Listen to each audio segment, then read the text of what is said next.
मृत सरकारी कर्मचारी परिवार को चाकरी मामला मासक मध्य आवेदन 3 मास मध्य चाकरी।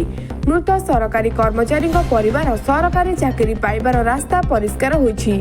ओडिशा सरकार सुप्रीम कोर्ट रे शुक्रवार स्पष्ट करिसेंति जे अनुकंपामूलक चाकरी सकाशे योग्य विवेचित परिवार सदस्य मासक मध्य आवेदन करिपारिबे। एहार 3 मास मध्य राज्य सरकार सेमानकु चाकरी जोगाई देबे।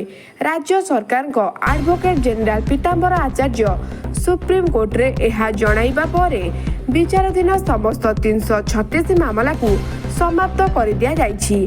सुप्रीम कोर्ट मध्य राज्य सरकार को एही संवेदनशील आभिमुख्य और एजी भूमिका को विशेष प्रशंसा करछंती।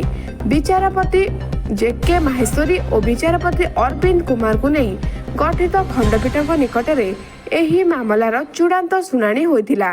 राज्य सरकार को एजी तांको पक्ष रखी कहिथिले सरकार को एही निष्पत्ति फल 3000 रु ऊर्ध्व सरकारी कर्मचारी परिवार एथिरे उपकृत हेबे।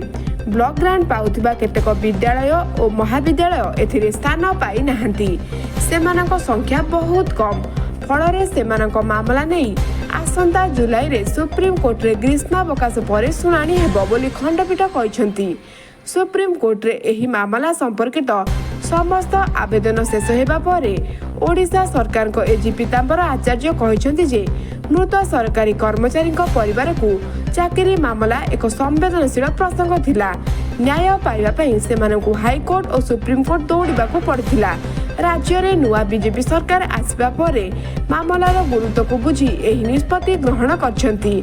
जो माने कोर्ट रो द्वारस्थ होइथिले सेमानक सह अन्य योग्य परिवार मध्य एहार सुविधा पाई परिबे। सूचना योग्य गत एप्रिल 21 तारिख रे सुप्रीम कोर्ट रे एही मामला नहीं होइथिबा शुणाणी समय रे श्री आचार्य स्पष्ट करथिले जे ओडिशा सरकार को संशोधित आईन 2025 अनुसार जड़े सरकारी कर्मचारी कार्यरत थिबा बेले मृत्युवरण कले ताको परिवार जड़े सदस्य को ओडिशा सरकार चाकरी प्रदान करबे बोली निष्पत्ति निया जायछि। फल सुप्रीम कोर्ट एने सविशेष विवरणी परवर्ती शुणाणी समय रे प्रदान करिवार लक्ष्य धार्य करा जायछि बोली सरकार को निर्देश देथिले।